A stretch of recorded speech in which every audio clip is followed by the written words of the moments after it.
백훈종의 전지적 비트코인 시점.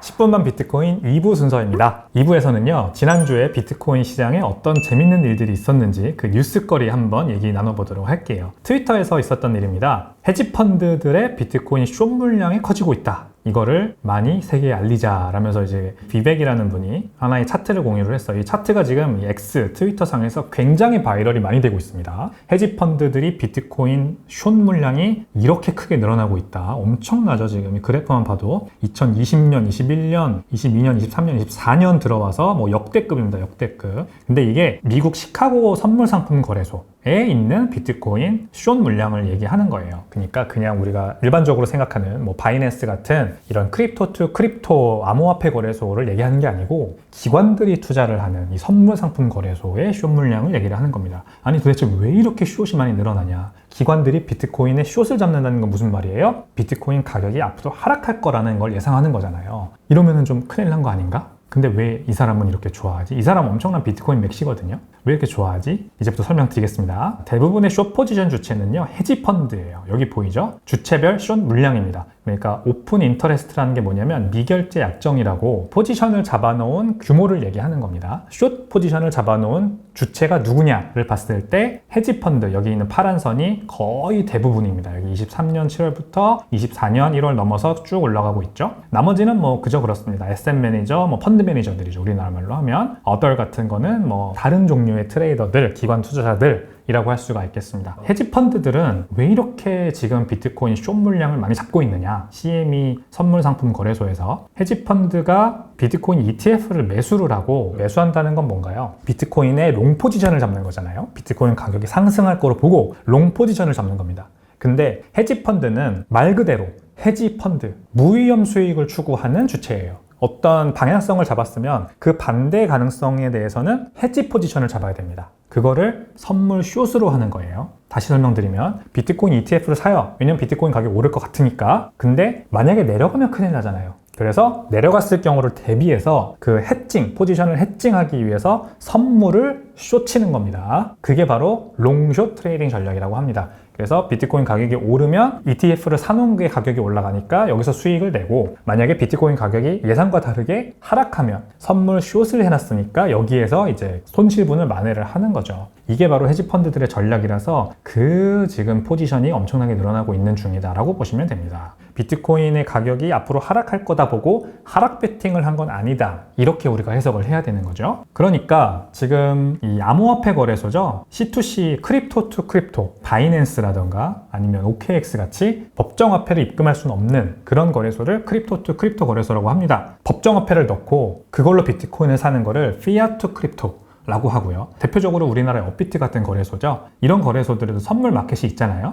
우리 같은 개인들이 손쉽게 투자할 수 있는 선물 상품들이 있죠. 여기에서도 숏 물량이 증가를 하고 있어요. 기관들이 CME에서 그렇게 거래를 많이 하니까 그게 이제 넘어오는 거겠죠. 스필오버라고 해서 그런 여파가 C2C 거래소들에도 지금 영향이 미쳐지고 있는 거죠. 여기 초록색으로 이렇게 되어 있는 게 지금 숏 물량입니다. 그래서 비트코인 가격이 이렇게 올라가면 청산되는 숏 포지션들이 이렇게 늘어나는 거예요. 하락 베팅을 해놓은 거니까, 비트코인 가격이 떨어질 거라고 선물을 숏 쳐놓은 거니까 비트코인 가격이 반대로 올라버리면 청산당합니다. 숏 포지션은 계약이거든요. 그래서 계약이 청산당해요. 그래야 반대 포지션에서 그걸 사준 사람들이 이득을 얻는 거니까. 지금 비트코인 가격이 만약에 73,000불까지 다시 오르면 청산될 숏 포지션 규모가 43억 2천만 달러 정도 된다, 이렇게 됩니다. 이 부분이에요. 73,000불까지 다시 비트코인 가격이 여기까지 오르면, 73,037불까지 오르면 지금 숏 포지션 걸려있는 게 여기에 43억 불, 43억 2천만 불 정도 됩니다. 그래서 이게 다 청산당할 수 있다는 걸 얘기를 하는 거예요. 그냥 숏 청산당하고 끝이 아니라, 왜냐면 숏 포지션을 걸어놓은 주체가 특히 기관들이잖아요. 지금 헤지펀드를 통해서.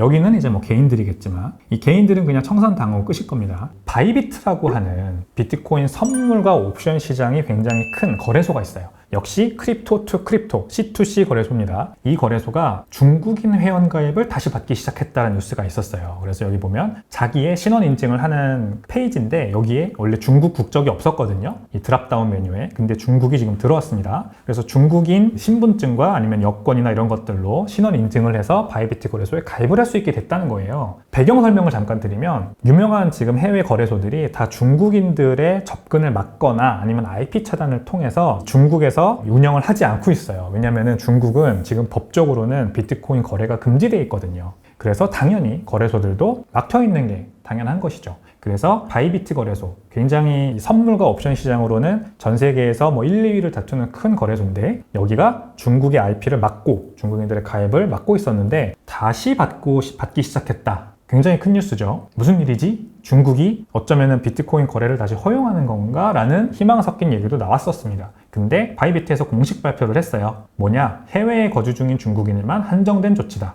그래서 메인랜드 차이나에 살고 있는 분들이 아니라 해외에 거주 중인 중국인 분들이 신원 인증을 해서 바이비트 거래소에 가입할 수 있게 했다라는 거예요. 그럴 수도 있겠다 싶지만 좀 내면을 들여다봐야 됩니다. 코인마켓캡 기준으로 파생상품 거래소 순위 2위 거래소입니다. 바이낸스가 1위, 바이비트가 2위, OKX가 3위, 그리고 밑에 쭉 이렇게 있죠. 코인마켓캡이 여기서 이제 순위를 매기는 기준은 24시간 거래량도 있겠지만 총 시가총액 이런 것도 보고요. 고객들이 느끼는 어떤 편함 이런 것도 보고 전체적으로 이제 거래소의 순위를 매기는 겁니다. 그래서 바이비트의 선물 옵션 시장이 굉장히 좋다. 전 세계적으로 봤을 때 2위에 해당한다. 라는 걸 알 수 있고요. 파생상품은요, 전체 암호화폐 거래량의 무려 70%를 차지합니다. 여기 그래프에서 24년 5월 기준으로 요만큼이 지금 현물 시장 거래량이고요. 그 다음에 이 부분이 선물 시장 거래량입니다. 선물 옵션 시장, 파생상품 시장이죠. 그리고 언제나 그랬지만 선물 파생상품 시장이 가장 큽니다. 현물을 압도를 하고 있어요. 24년 3월 정도 때 현물 거래량도 많이 늘긴 했지만 여전히 선물 옵션, 파생상품 거래량이 커요. 파생상품 거래소들이 전체 비트코인, 암호화폐 거래량에서 굉장히 중요한 역할을 차지하고 있다는 겁니다. 그래서 바이비트 거래소의 위상이라고 할까요? 암호화폐 거래 이 시장에 굉장히 중요한 역할을 차지하고 있다. 라는 걸 우리가 알 수가 있고요. 선물 미결제 약정 규모 상위 4개 거래소가 모두 중국 기반이에요. 아까 봤죠? 이 코인마켓캡 순위에서도 봤는데 바이낸스, 바이비트, OKX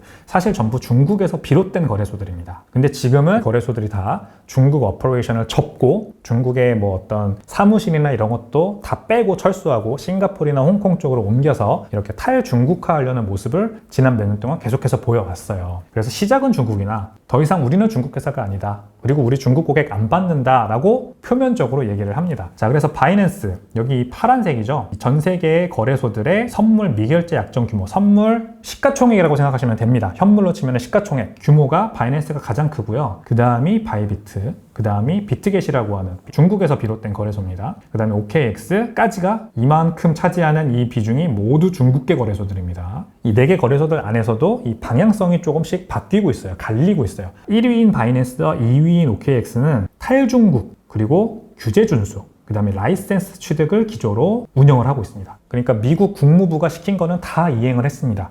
그래서 바이낸스를 완전히 규제 친화적인 거래소로 만들어서 미국에서도 합법적으로 사용되게 하겠다라는 지금 기조에 있는 거예요. 바이낸스는. OKX도 마찬가지입니다. 전 세계 2위 거래소 OKX도 홍콩에서 지금 바스프라고 해서 암호화폐 라이센스를 홍콩 정부가 거래소들에 발급을 하는데 이것도 지원을 해놨고, 그 다음에 싱가포르에서도 라이센스 취득하고, 암호화폐 규제가 정립되고 있는 국가들에 가서 거기에서 합법적으로 라이센스를 취득해서 합법적으로 운영하려고 하는 기조로 가고 있는 곳이 이 두 거래소고요. 바이비트와 비트겟 3위, 4위 거래소들은 일부 그렇게 라이센스 취득과 규제 준수 쪽으로 가려고 하지만 지금 중국 기반을 강화하려는 기조가 더 강한 것 같아요. 앞서 보여드린 뉴스에서 바이비트가 해외 거주 중인 중국 고객을 받기 시작했다는 건 중국인들의 거래량, 비트코인 불장이 다시 다가오고 있잖아요. 이 기조에서 중국인들이 본인들의 거래소에서 차지하는 거래량의 비중이 굉장히 큰 것 같아요. 어떻게 하면 더 많이 모객을 할 수 있을까라는 차원에서 사업적인 디시전을 한 게 아닌가 저는 싶습니다. 그래서 바이비트는 실제로 홍콩 VISP 라이센스, OKX가 지금 취득하려고 하고 있는 이 홍콩 바스프 라이센스, 암호화폐 라이센스입니다. 이 취득까지 포기를 했어요. 왜냐면 홍콩 정부에서 만약에 홍콩 정부가 발행하는 바스프 라이센스를 받고 싶으면 그 회사는 중국인들을 고객으로 가지고 있으면 안 되고 중국과 어떤 연관된 비즈니스도 하고 있으면 안 된다라고 명시를 해놨거든요. 그래서 바이비트는 차라리 그냥 바스프 라이센스는 좀 나중에 따고 일단은 중국 고객들을 더 많이 받자라고 아마 노선을 정한 것 같습니다. 저는 암호화폐 업계에서 일하잖아요. 그래서 내부적인 사정들을 그래도 나름 여러 가지 루트를 통해서 듣습니다. 바이비트와 비트겟 같은 거래소들이 입지를 다지려고 하는 거는 결국 중국의 두 가지를 말해주는 것 같습니다. 투자자들의 비트코인에 대한 수요가 지금 엄청나게 세지고 있다. 그래서 이 거래소들이 법적으로 비트코인 거래가 금지되어 있음에도 불구하고 어떻게든 중국인들을 모객하려고 하는 그런 모습을 보이고 있다는 거. 정확하게 통계로 드러나 있진 않지만 중국인들의 비트코인 거래량에서 차지하는 비율이 엄청나게 크다는 것은 잘 알려진 사실이죠. 지금 이제 드러나 있는 거로는 미국이나 뭐 우리나라, 일본 같은 나라들의 거래량이 뭐 전체 비트코인 거래량의 큰 부분을 차지하는 것 같아 보이지만 거래소에 잡히지 않는, 정확한 통계에 잡히지 않는 장외 거래라던가 제대로 트래킹되지 않는 어떤 이런 헤지펀드, 사모펀드들의 비트코인 투자 같은 것들이 중국계 자본을 통해서 일어나는 게 굉장히 큽니다. 거의 50대 50일 거라고 생각하거든요. 아직까지도. 전체 비트코인 거래량에서 모든 걸 다 포함하는 겁니다. 이 거래량은. 지금 드러나 있는 거래소 거래량뿐만이 아니라 지하금융이라고 할 수 있는 드러나지 않은 거래량이 그 드러난 거래량만큼 될 거다. 그래서 50대 50일 거다. 저는 이렇게까지 봐요. 그만큼 중국인들이 자신의 신분을 가리고 감추고 VPN을 써서 중국인이 아닌 것처럼 우회해서 비트코인 거래를 많이 하고 있고요. 그 고객들을 중국에서 시작한 이 4대 거래소들은 완전히 버리기는 어려울 겁니다. 그래서 바이낸스나 OKX 같이 완전히 탑이 된 거래소들은 이제 탈중국하고 규제 준수하고 라이센스 따서 우리는 이제 완전히 양지로 간다라고 갈 수 있지만 바이비트나 비트겟 같은 아직은 3, 4위권에 있는 거래소들은 중국 고객들을 버리기 어렵습니다. 이들을 위해서 다시 다가오고 있는 비트코인 불장에 대비해서 이런 고객들을 많이 모객하기 위한 해외에 살고 있는 중국인들의 회원 가입을 다시 시작한 게 아닌가, 다시 받기 시작한 게 아닌가, 이렇게 우리가 한번 예상을 해볼 수 있어요. 본격적으로 비트코인 시장이 불장으로 가는 것 같다라는 거를 이걸 통해서도 한번 우리가 볼 수가 있습니다. 자, 오늘도 비트코인을 팔지 않는 이유, 지난 10년간 15배 넘게 오른 주식들, 여기 보면 테슬라, 넷플릭스, 메타 이런 것들이 보이죠. 알파벳, 아마존 이런 것들과 비트코인의 공통점 한번 생각을 해봤어요. 이제 어떤 분이 트위터에다가 굉장히 긴 스레드를 통해서 10년간 15배 넘게 오른 주식들에 투자했는데 이런 공통점이 있더라라는 거를 올려주셨거든요. 근데 이걸 읽으면서 제가 이거 너무 비트코인이랑도 비슷하다, 비트코인과도 공통점이 보인다 해서 여러분들께 좀 공유를 해드리려고 가져왔습니다.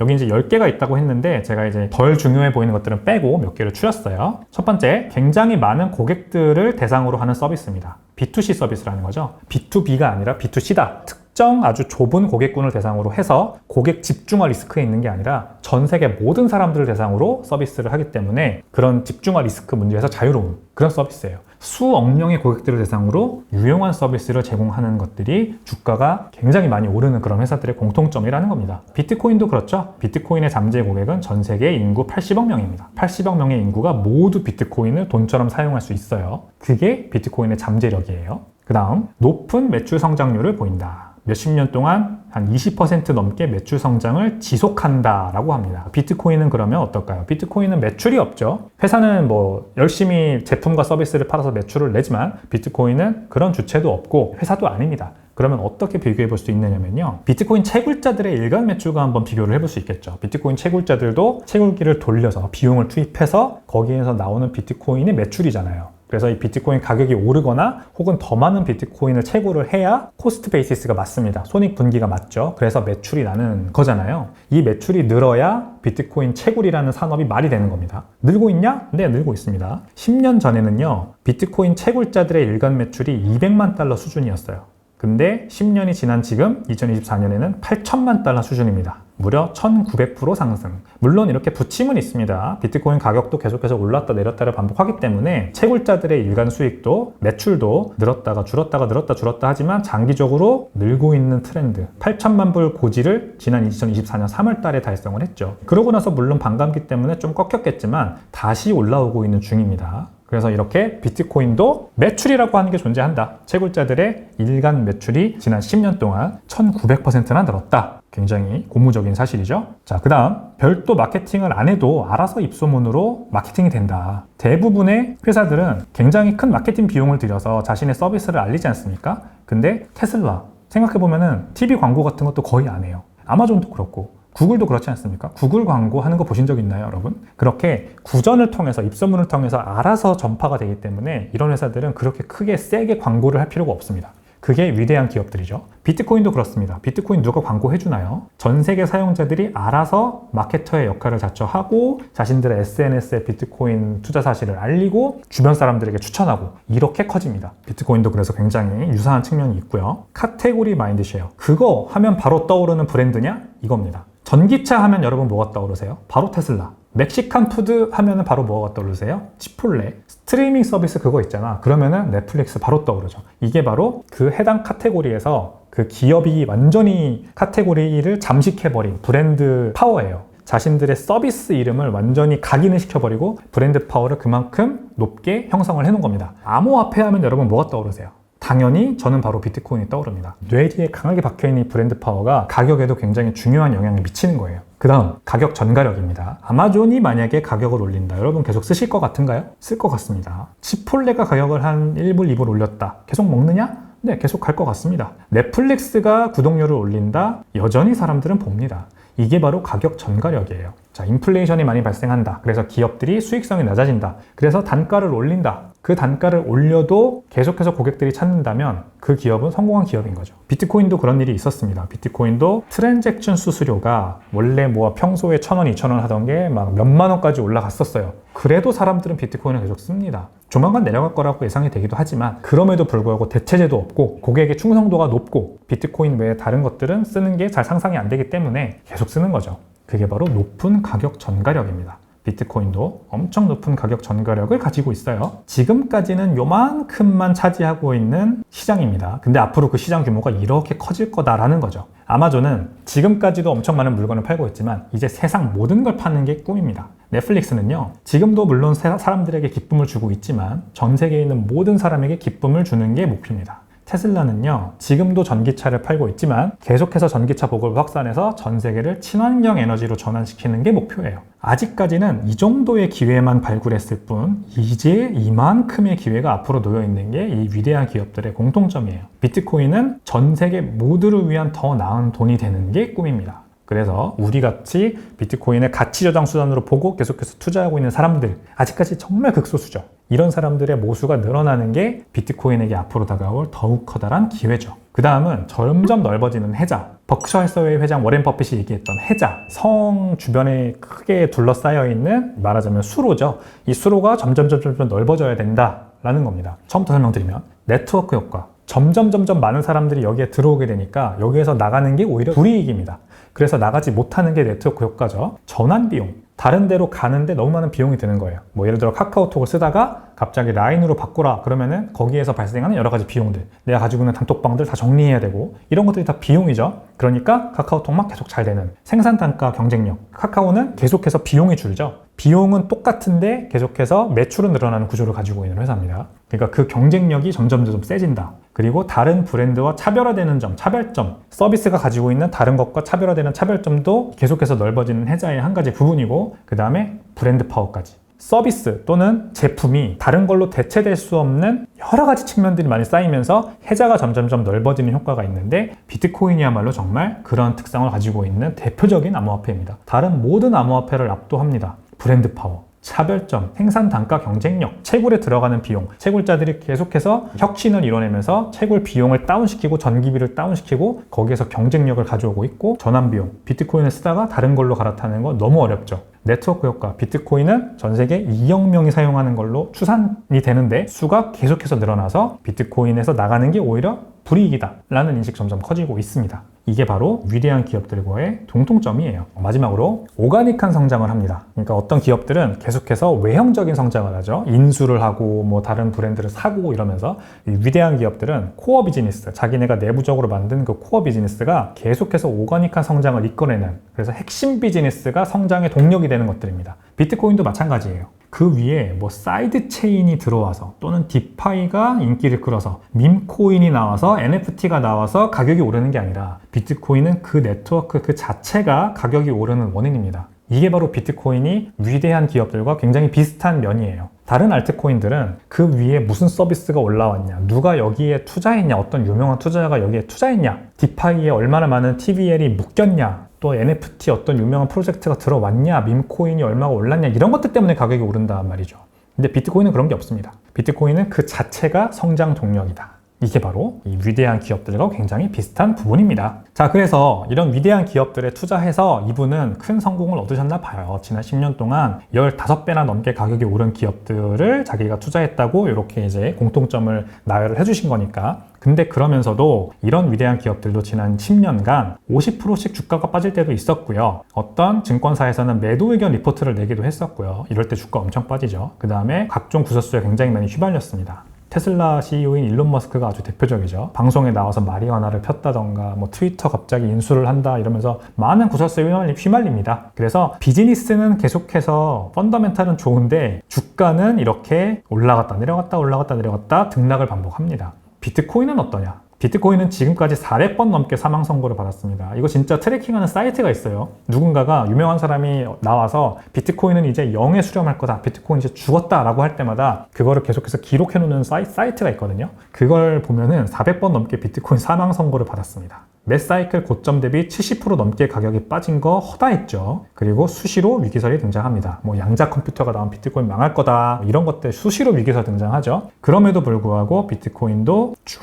갑니다. 가격은 올라갔다 내려갔다 올라갔다 내려갔다 급등 급락을 반복하지만 비트코인의 코어 비즈니스, 가치 펀더멘탈은 계속해서 좋아지고 있죠. 그래서 이거 기억을 하셔야 돼요. 꼭 기억할 점, 가치와 가격이 언제나 동행하는 것은 아니다. 그래서 우리는 코어 비즈니스를 보고 투자해야 된다. 비트코인의 펀더멘탈을 보고 투자해야 된다. 라는 말씀드립니다. 그래서 저는 오늘도 비트코인을 팔지 않습니다. 여기까지 10분만 비트코인 2부 순서였습니다. 오늘 영상이 마음에 드셨다면요. 구독, 좋아요, 그리고 알림 설정까지 부탁드리겠습니다. 감사합니다.